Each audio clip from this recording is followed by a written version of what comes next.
नमस्कार सभी को। अभिव्यक्ति ऑनलाइन चैनल में आपका स्वागत है।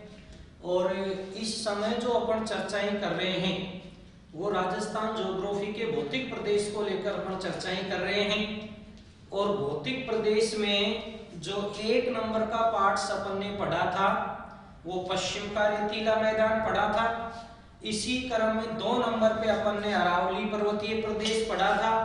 और इसी क्रम में अब जो 3 नंबर पे अपन शुरू कर रहे हैं वो 3 नंबर पे अपन शुरू कर रहे हैं पूर्वी मैदान, जो अपने राजस्थान के भौतिक प्रदेश में पार्ट नंबर 3 है और इसका नाम है पूर्वी मैदान। एक चीज भाई बहुत अच्छी है आपकी कि ऑनलाइन क्लासों में आपका बड़ा इंटरेस्ट है और आप बहुत अच्छे तरीके से पढ़ रहे हैं, क्योंकि जब ऑनलाइन अपन चल रहे हैं उन चीजों के आंसर जो आप दे रहे हो वो वास्तव में बहुत अच्छे आंसर दे रहे हो। इसका मतलब लग रहा है कि आप घर बैठ के बहुत अच्छे तैयारी कर रहे हैं और जो भी यूट्यूब पे जो भी ऑनलाइन क्लासें अपन ले रहे हैं उसको बहुत अच्छे तरीके से आप देख रहे हैं। और जिस तरीके से आप आंसर दे रहे हैं वास्तव में आप घर बैठ के बहुत अच्छी तैयारी कर रहे हैं। और हम चाहेंगे कि आप इसी तरह से अपनी तैयारी करते रहें और इसी तरह से अपने सारे आंसर आप देते रहें। बहुत अच्छे तरीके से आप मेहनत करें और उसी क्रम में अपन ध्यान रखना एक एक करके एक एक बिंदुओं को बहुत अच्छे तरीके से ले रहे हैं। हालांकि कुछ समस्याएं आ रही थी, सर थोड़ा सा मोटा लिखें, तो वो समस्याएं वो आपकी सोल्व कर देंगे, क्योंकि कुछ बिंदु होते हैं जो वास्तव में कहीं पर दिखाई नहीं दे रहे थे। तो अब वो प्रॉब्लम आपकी सोल्व है। अब बहुत अच्छे तरीके से आपको सब चीजें दिखाई देंगी।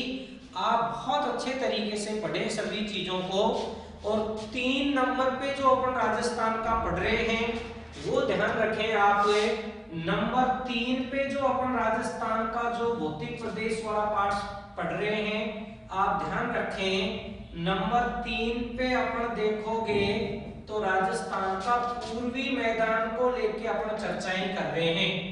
यानी 3 नंबर पे जो राजस्थान का भौतिक प्रदेश है वो ध्यान रहे आपको पूर्वी मैदान है नंबर 3 पे। और पूर्वी मैदान में भी देखोगे तो कंपटीशन में बार बार यहां से प्रश्न पूछे हुए हैं। किस तरीके के प्रश्न पूछे जाते हैं, क्या प्रश्न पूछे जाते हैं और किस तरीके का जो प्रश्न है उसका आंसर अपन को क्या देना है, उसी क्रम में अपन एक एक नंबर पे चर्चाएं कर रहे हैं। आप आंसर देने की भी कोशिश करें मेरे साथ साथ, ठीक है। देखें आप यहां यदि अपन बात करें तो 3-4 प्रश्नों को लेके अपन पहले चर्चाएं करेंगे। पूर्वी मैदान की यदि अपन बात करें तो ध्यान रखना एक जो अपन चर्चाएं करेंगे इसके क्षेत्रफल के बारे में चर्चाएं करेंगे। इसी क्रम में 2 नंबर पे जो इसका पॉइंट अपन ले रहे हैं वो जनसंख्या का पॉइंट है। इसी क्रम में 3 नंबर पे जो इसका अपन पॉइंट ले रहे हैं वो ध्यान रखना इसका पॉइंट अपन ले रहे हैं अवशेष। और इसी क्रम में 4 नंबर पे जो इसका अपन पॉइंट ले रहे हैं वो ध्यान रखे उत्पत्ति को लेके पॉइंट है। और उसी क्रम में ध्यान रखना एक पॉइंट अपन ले रहे हैं निर्माण को लेके। इस क्रम में अपन पॉइंट ले रहे हैं। आप आंसर देने की कोशिश करें। पूर्वी मैदान का क्षेत्रफल यानी राजस्थान के कुल क्षेत्रफल के कितने प्रतिशत भाग पर यह फैला हुआ है, आप अपना आंसर रखें। बिल्कुल क्षेत्रफल को लेके आप आंसर रखें। पूर्वी मैदान कितने भाग पर फैला हुआ है, बिल्कुल आंसर रखें आप अपने, ठीक है। क्षेत्रफल की यदि अपन बात करें तो ये ध्यान रखना राजस्थान के 23.03% भाग पर फैला हुआ है। 23.03%। लेकिन अगर ये केवल 23% भी लिखा हो तो कोई गलत नहीं है। या तो 23.03% या आप इसको कह सकते हैं 23% भाग पर फैला हुआ है जो राजस्थान के कुल क्षेत्रफल पे है। बिल्कुल। जनसंख्या की बात करें नंबर दूसरा पॉइंट, तो बताएं राजस्थान की कुल जनसंख्या का कितना प्रतिशत जनसंख्या पूर्वी मैदान में निवास करती है। रखें आप अपने प्रश्न रखें, अपने आंसर बताएं आप। जनसंख्या, बिल्कुल बिल्कुल सही है।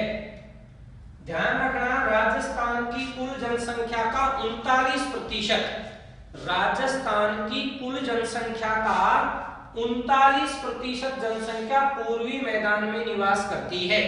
एक चीज आप समझे, यहां से देखें, कुल क्षेत्रफल लगभग 23%, कुल जनसंख्या 39%, क्षेत्रफल वाला भाग कम है और जनसंख्या वाला भाग अधिक है।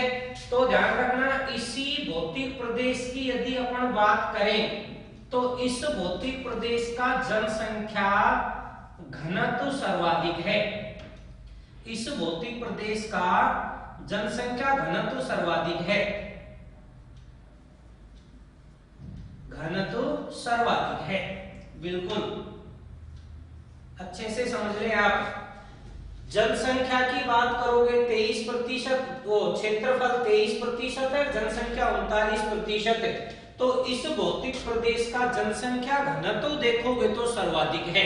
ठीक है, इसी क्रम में आप अवशेष बताएं। पूर्वी जो मैदान है वो किसका अवशेष है? जब भौतिक प्रदेश अपन ने शुरू किया था तो अपन ने अवशेष पढ़े थे, तैथिस सागर है, गोंडवाना लैंड है। तो इसी क्रम में अपन ने अवशेष पढ़े थे। पूर्वी मैदान बताएं किसका अवशेष है? रखें अपने आंसर, रखें आप, बिल्कुल। अवशेष की यदि अपन बात करें तो बिल्कुल ध्यान रखना, ये किसका अवशेष है भाई? ये पूर्वी मैदान तैथिस सागर का अवशेष है। जो पूर्वी मैदान है वो तैथिस सागर का अवशेष है। और यदि इसके उत्पत्ति को लेके अपन बात करें तो उत्पत्ति रखें आप, अपना आंसर रखें। इसकी उत्पत्ति कब हुई थी पूर्वी मैदान की? आंसर रखें, बिल्कुल। इसकी यदि उत्पत्ति को लेके अपन चर्चाएं करें तो इसकी उत्पत्ति हुई है प्लीस्टोसीन युग में। ये ध्यान रखें आप अच्छे से। पूर्वी मैदान की यदि उत्पत्ति को लेके बात करें तो पूर्वी मैदान की उत्पत्ति हुई है प्लीस्टोसीन युग में। और प्लीस्टोसीन युग में आपने पढ़ा होगा, बिल्कुल, पश्चिम का रेतीले मैदान की उत्पत्ति भी प्लीस्टोसीन युग में हुई है, बिल्कुल। यदि निर्माण की बात करें तो इसका निर्माण कैसे हुआ था पूर्वी मैदान का? बिल्कुल बताएं, पूर्वी मैदान का निर्माण कैसे हुआ है? रखें आप अपने आंसर, रखें। पूर्वी मैदान के यदि निर्माण की बात करें तो ध्यान रखना, इसका निर्माण नदियों द्वारा किया गया है। यानी नदियां बहकर आई, अपने साथ अवसाद लेके आई, अवसाद यहाँ जमा हुए और अवसाद जमा होने से किसका निर्माण हो गया? पूर्वी मैदान। समझे आप इन चीजों को? जो पूर्वी मैदान है उसका निर्माण कैसे हुआ है? नदियां बहकर आई, अपने साथ अवसाद लेके आई, अवसाद जमा हुए और अवसाद जमा होने से पूर्वी मैदान का निर्माण हुआ।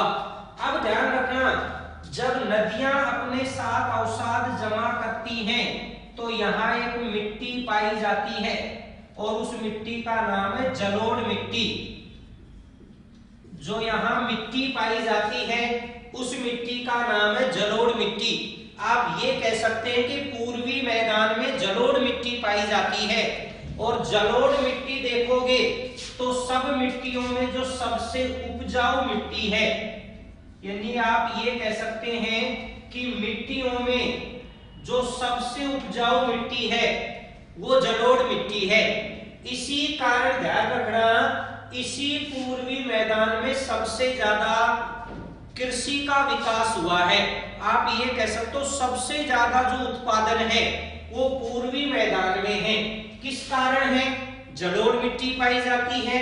और जब जलोढ़ मिट्टी पाई जाती है तो इसी मिट्टी में ध्यान रखना सबसे ज्यादा देखोगे तो गेहूं है, सरसों है, बाजरा है, ये मुख्य रूप से यहाँ उत्पादन किया जाता है।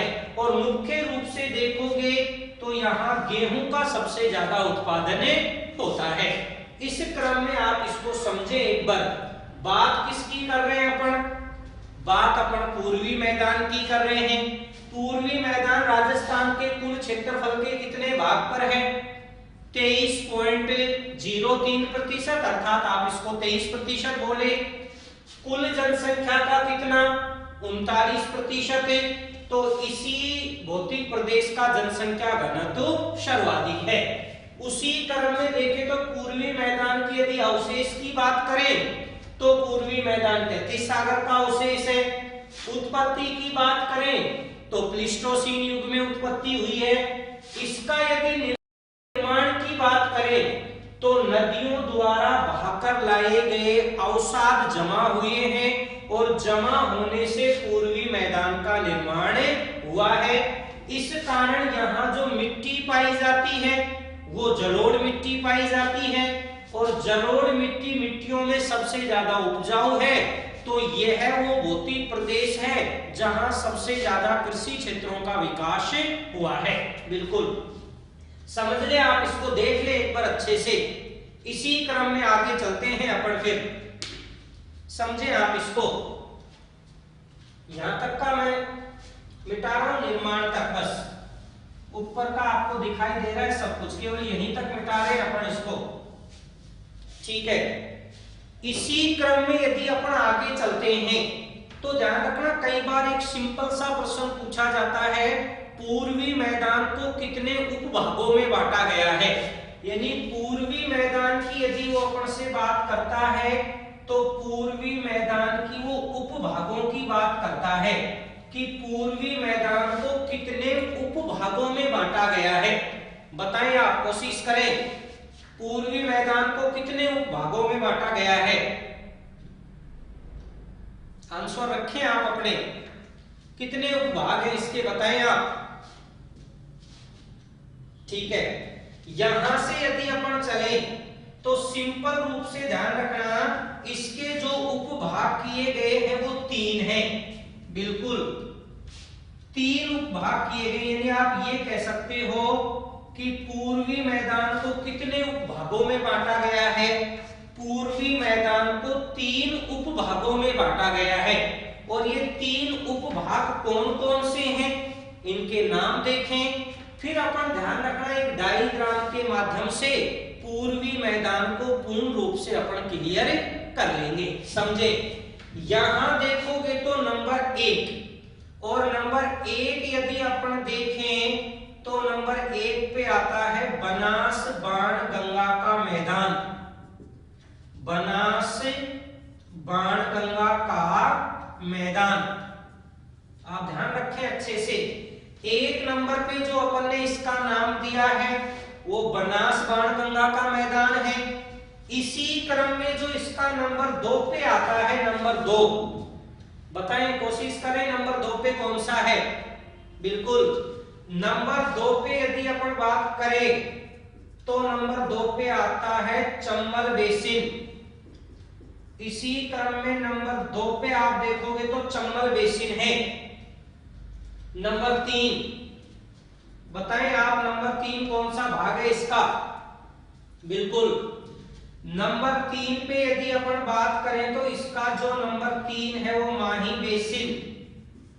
माही बेसिन या इसी को आप कह सकते हो मध्य माही बेसिन, या तो माही बेसिन या इसका नाम आप दे सकते हैं मध्य माही बेसिन। या तो आप इसको माही बेसिन बोले या आप इसको मध्य माही बेसिन बोले, समझे आप बहुत अच्छे तरीके से। पूर्वी मैदान की बात कर रहे हैं अपन, बात कर रहे हैं उपभागों की। इसके जो पूर्वी मैदान के उपभाग है वो 3 है। 1 नंबर पे देखोगे तो बनास बाणगंगा का मैदान है, नंबर 2 पे चंबल बेसिन है और इसी क्रम में नंबर 3 पे देखें तो माही बेसिन या मध्य माही बेसिन वाला भाग है। ठीक है, इस तरह से ध्यान रखना, पूर्वी मैदान को 3 भागों में बांटा गया है। लेकिन एक चीज आप यहां देखें, समझने की कोशिश करें, 3 भाग है लेकिन आपको 4 नदियों के नाम दिखाई दे रहे होंगे यहां। एक तो देखोगे तो कौन सी नदी दिखाई दे रही है आपको, बनास। एक देखोगे तो कौन सी है, बाणगंगा। तो माही है। पूर्वी मैदान को 3 उपभागों में बांटा गया है, लेकिन पूर्वी मैदान में जब यदि नदियों की बात करें तो पूर्वी मैदान में मुख्य रूप से बड़े रूप में 4 नदियां शामिल है, बाकी सहायक नदियों के रूप में यहाँ बहुत सारी नदियां हैं। जब नदियों का चैप्टर अपन पढ़ेंगे तो ध्यान रखना, राजस्थान में देखोगे तो बहुत सारी नदियों का वर्णन अपने सामने आएगा। लेकिन पहले आप पूर्वी मैदान को समझें। अपन भौतिक प्रदेश को लेके चर्चाएं कर रहे हैं, अपन कोई नदी को लेके चर्चाएं नहीं कर रहे हैं। यहाँ केवल अपन भौतिक प्रदेश के संदर्भ में पढ़ रहे हैं ये चीजें। तो ध्यान रखें आप, नदियों के नाम 4 हैं, लेकिन पूर्वी मैदान के उपभाग के रूप में 3 हैं। आप समझ लें एक बार इसको अच्छे से, बाकी अभी डायग्राम के माध्यम से इसको अपन क्लियर कर लेंगे बहुत अच्छे से। यदि आप समझना चाहें तो समझ ले, और बाकी यदि आप नोट्स बनाना चाहें तो घर पे आप नोट्स बना लें, क्योंकि जो क्लासें मैं ले रहा हूं बिल्कुल एकदम आराम से और इजी वे में क्लासें ले रहा हूं सारी, कोई स्पीड नहीं है, बिल्कुल आराम से क्लासें ले रहे हैं अपन। आप चाहें तो घर बैठ के नोट्स भी बना सकते हैं, बिल्कुल कंप्लीट है, यहां तक क्लियर है। अब ध्यान रखना, जो इसके उपभाग है 3, जिनमें 4 नदियों को शामिल किया गया है, उसको डायग्राम के माध्यम से अपन एक एक करके समझ लेते हैं अच्छे से। बिल्कुल समझे, देखें पढ़ रहे हैं अपन पूर्वी मैदान। पूर्वी मैदान का जो क्षेत्रफल है 23% या 23.03, जनसंख्या की बात करोगे तो 39% है। अवशेष की बात करें तो ये टेथिसागर का अवशेष है। उत्पत्ति की बात करें तो प्लीस्टोसीन युग में हुई थी। उपभाग कितने हैं? उपभाग इसके 3 हैं। मुख्य रूप से कितनी नदियां शामिल हैं? वो 4 नदियां मुख्य रूप से इसमें शामिल हैं। तो आप इन चीजों को बहुत अच्छे से समझें। अभी डायग्राम के माध्यम से अपन पूरा क्लियर कर लेते हैं। समझे, देखें आप इसको, ये स्थिति इस तरीके से है, कुछ ऐसे समझे आप इसको। ये अपन ने लिया है पूर्वी मैदान, यहां से आप देखें इसको, ये जो अपन ले रहे हैं, ये ध्यान रखें आप पूर्वी मैदान को ले रहे हैं अपन, केवल पूर्वी मैदान के बारे में चर्चाएं कर रहे हैं अपन कि पूर्वी मैदान राजस्थान में किस तरीके से फैला हुआ है। तो ये पूर्वी मैदान को लेके अपन चर्चाएं कर रहे हैं, ठीक है। नदियों की बात करें तो अपन ने 4 नदियों का वर्णन देखा था, समझे। नंबर 1 पे यदि अपन यहां देखें तो नंबर 1 पे यहां यदि आप देखो तो नदी आती है बाणगंगा।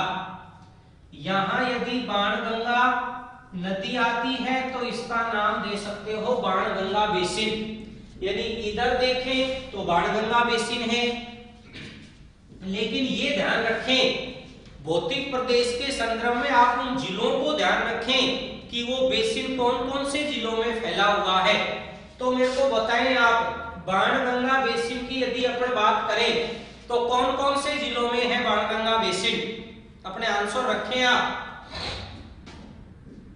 कौन कौन से जिलों में है बाणगंगा बेसिन? बिल्कुल, और बताएं आप, अपने अपने आंसर रखें आप। बिल्कुल, बहुत अच्छे, ठीक है, समझे। बाणगंगा बेसिन बिल्कुल 1 नंबर पे जो जिला आता है बाणगंगा बेसिन में, वो जिला आता है जयपुर।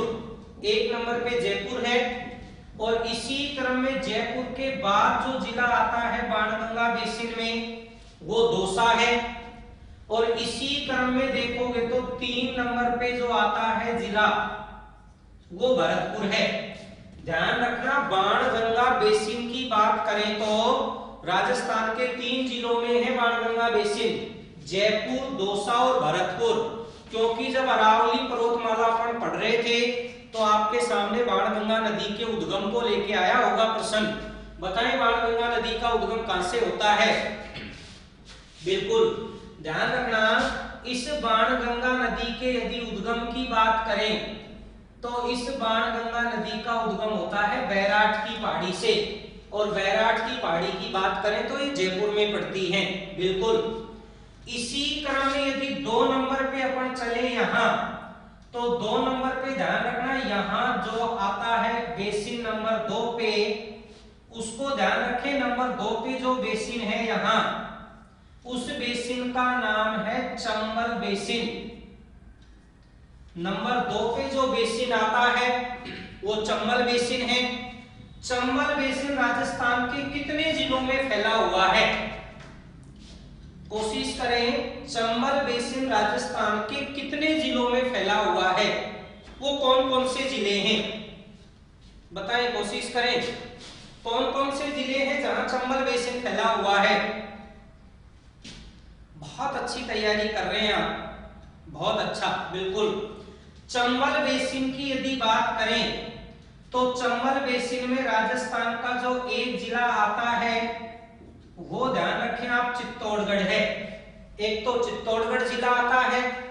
चित्तौड़गढ़ के बाद यदि आप देखें तो एक जिला आता है कोटा, और कोटा के बाद यदि आप देखें तो एक जिला आता है बूंदी। चित्तौड़गढ़ है, कोटा है और बूंदी है।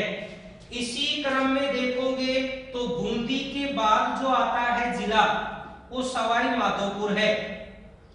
बूंदी के बाद जो जिला आता है वो सवाई माधोपुर है।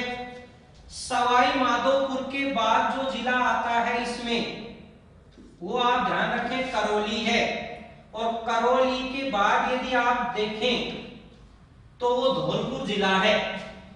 चित्तौड़गढ़, कोटा, बूंदी, सवाई माधोपुर, करौली और धौलपुर, इस तरीके से चंबल बेसिन राजस्थान के 6 जिलों में फैला हुआ है। यहां से समझें, यहां से अपन 3 जिले ले रहे हैं, सवाई माधोपुर, करौली और धौलपुर। बताएं 3 जिलों में क्या फैला हुआ है? बताएं आप, कोशिश करें।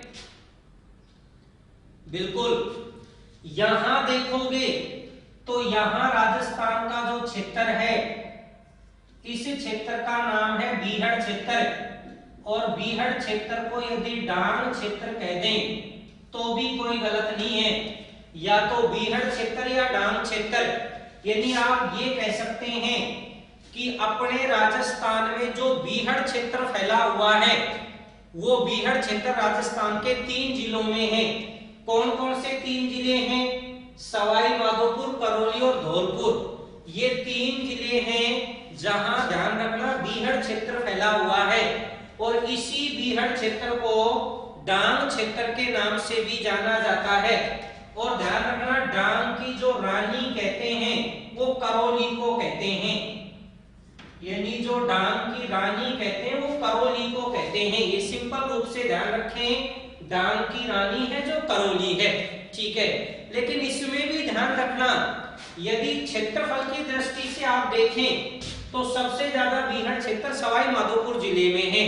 लेकिन प्रतिशत की दृष्टि से देखें तो सर्वाधिक बीहड़ क्षेत्र देखोगे तो धौलपुर जिले में है, यदि प्रतिशत की दृष्टि से देखें। जबकि क्षेत्रफल में देखोगे तो ये सवाई माधोपुर में है।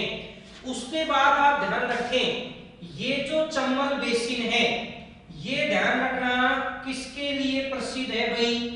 ये चंबल बेसिन उत्खात स्थलाकृति। इस प्रश्न को आप बहुत अच्छे से ध्यान रखें। जो चंबल बेसिन है वो उत्खात स्थलाकृति हेतु प्रसिद्ध है। और यदि पिछली बार का आपने रीट दिया हो तो ध्यान रखना यही प्रश्न पूछा हुआ था, उत्खात स्थलाकृति हेतु कौन सा बेसिन प्रसिद्ध है?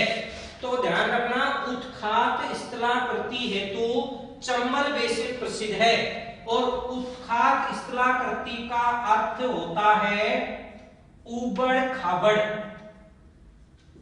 उत्खात स्थलाकृति का अर्थ होता है उबड़ खाबड़, अर्थात वह क्षेत्र, चंबल बेसिन का वह क्षेत्र जो उबड़ खाबड़ के रूप में फैला हुआ है उसको उत्खात स्थलाकृति हेतु जाना जाता है। और यही चंबल बेसिन है जो ध्यान रखना अवनालिका अपर्दन, यही चंबल बेसिन है जो अवनालिका अपर्दन के लिए भी प्रसिद्ध है। तो ये ध्यान रखें आप, चंबल बेसिन उत्खात स्थलाकृति हेतु प्रसिद्ध है, और चंबल बेसिन की बात करोगे तो यह अवनालिका अपर्दन के लिए भी प्रसिद्ध है। ठीक है, इसी क्रम में यदि आप नंबर 3 पे देखें तो यहां नंबर 3 पे आप देखें तो आता है माही बेसिन, या आप इसको मैंने कहा था दूसरा नाम भी हो सकता है मध्य माही बेसिन, या तो माही बेसिन या मध्य माही बेसिन, ये 3 नंबर पे दिया है अपन ने, माही या मध्य माही बेसिन। कौन कौन से जिलों में फैला हुआ है बिल्कुल बताएं आप। माही जो बेसिन है वो राजस्थान के कौन कौन से जिलों में है बताएं आप, कोशिश करें माही बेसिन की, बिल्कुल बताएं आप अच्छे से। माही बेसिन, ठीक है, माही बेसिन की यदि बात करें तो ध्यान रखना, एक तो इसमें जो राजस्थान का जिला आता है वो बांसवाड़ा है, क्योंकि मुख्य रूप से ध्यान रखना माही नदी का जो उद्गम है वो अपने राजस्थान से नहीं होता है। माही नदी का उद्गम तो मध्य प्रदेश की मेहर झील से होता है, और राजस्थान में ये प्रवेश करती है, ये राजस्थान के बांसवाड़ा जिले में प्रवेश करती है, और बांसवाड़ा में भी ये खांदू नामक स्थान पर प्रवेश करती है, और बांसवाड़ा में इस नदी पर एक बांध बना हुआ है जो माही बजाज सागर बांध के रूप में जाना जाता है। और ये राजस्थान का लंबाई की दृष्टि से देखोगे तो माही बजाज सागर बांध अपने राजस्थान का लंबाई की दृष्टि से सबसे लंबा बांध है, जबकि ऊंचाई की दृष्टि से अपने सामने आया था, ऊंचाई की दृष्टि से देखोगे तो राजस्थान में जाखम बांध है, जबकि लंबाई की दृष्टि से देखें तो माही बजाज सागर बांध है। बांसवाड़ा के बाद इसमें जो जिला आता है उसको आप ध्यान रखें, वो प्रतापगढ़ है, और प्रतापगढ़ के बाद भी यदि अपन बात करें तो फिर राजस्थान का जिला आता है डूंगरपुर।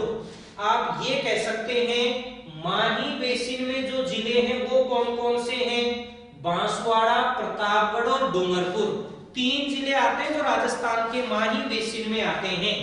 और इसी क्रम में यदि अपन आप देखें तो अपन ने जो क्षेत्र लिया है वो बांसवाड़ा और प्रतापगढ़ के बीच का भाग लिया है, और बांसवाड़ा और प्रतापगढ़ के बीच के जो क्षेत्र को नाम दिया जाता है वो ध्यान रखना, बांसवाड़ा और प्रतापगढ़ के बीच को कहा जाता है 56 का मैदान।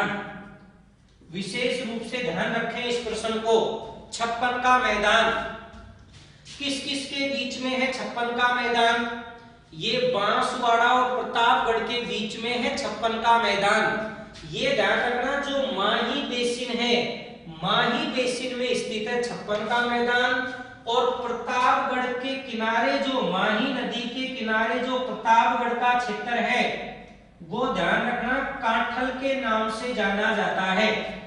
जो प्रतापगढ़ में माही नदी के किनारे जो क्षेत्र है वो कांठल के नाम से जाना जाता है, जबकि बांसवाड़ा और प्रतापगढ़ के बीच का जो क्षेत्र है वो 56 के मैदान के नाम से जाना जाता है। इसी क्रम में यदि नंबर 4 पे अपन चले तो नंबर 4 पे ध्यान रखना, यहाँ एक बेसिन आता है और इस बेसिन का नाम है बनास बेसिन। यदि इस बेसिन की बात करें तो ये बनास बेसिन है, और बनास बेसिन को लेके यदि अपन चर्चाएं करें तो आपको याद आ रहा होगा कि बनास बेसिन यानी कि बनास नदी की अपन बात करें तो जब अरावली पर्वतमाला पढ़ी थी आपने तो बनास नदी के उद्गम को लेके अपन ने चर्चाएं की थी। यदि आपको याद आ रहा है तो बनास नदी का उद्गम बताएं कहां से होता है, कोशिश करें आप। बिल्कुल राजसमंद खमनोर की पहाड़ी से, बिल्कुल। तो इसमें जो एक जिला आता है वो तो ध्यान रखना, यदि देखोगे तो इसके यदि उद्गम की बात करें तो इसका उद्गम होता है राजसमंद जिले से। तो एक तो इसमें जिला कौन सा हुआ, राजसमंद, और राजसमंद के बाद जो ये नदी जाती है वो ध्यान रखना, ये नदी जाती है चित्तौड़गढ़ में।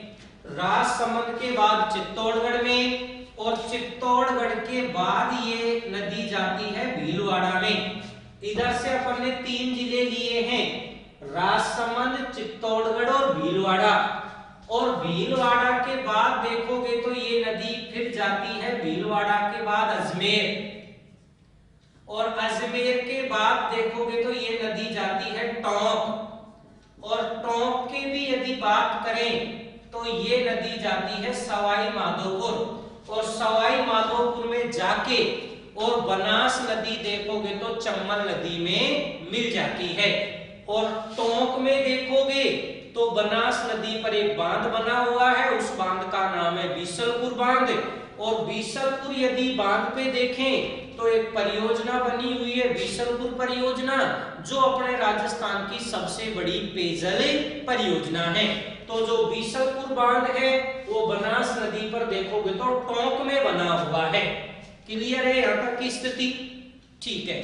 अब देखें इसको, यदि और भी देखें और भी आगे चले तो बनास बेसिन की बात करोगे तो इसको अपने राजस्थान में दो भागों में बांटते हैं।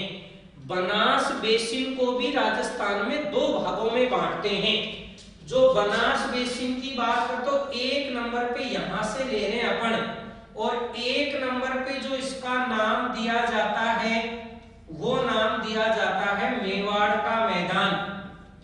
जो एक नंबर पे नाम दिया है इसका वो मेवाड़ का मैदान है। और मेवाड़ के मैदान की यदि बात करें तो ध्यान रखना, इस मैदान को दक्षिण का मैदान भी कहते हैं। मेवाड़ के मैदान को दक्षिण का मैदान भी कहते हैं। और इस मेवाड़ के मैदान की यदि औसत ऊंचाई देखें तो 150 से लेकर और 300 मीटर है। यदि औसत ऊंचाई देखें इसकी तो औसत ऊंचाई इसकी कितनी है भाई? 150 से लेकर और 300 मीटर है मेवाड़ के मैदान की औसत ऊंचाई। बिल्कुल बताएं, जो मेवाड़ का मैदान है उसमें कौन कौन से जिले हैं? राजसमंद, चित्तौड़गढ़ और भीलवाड़ा, ये बनास बेसिन के रूप में है।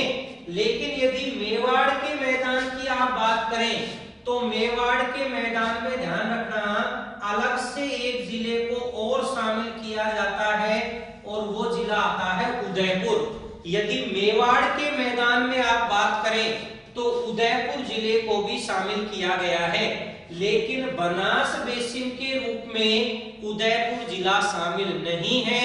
लेकिन मेवाड़ के मैदान में देखोगे तो उदयपुर जिले को शामिल किया गया है।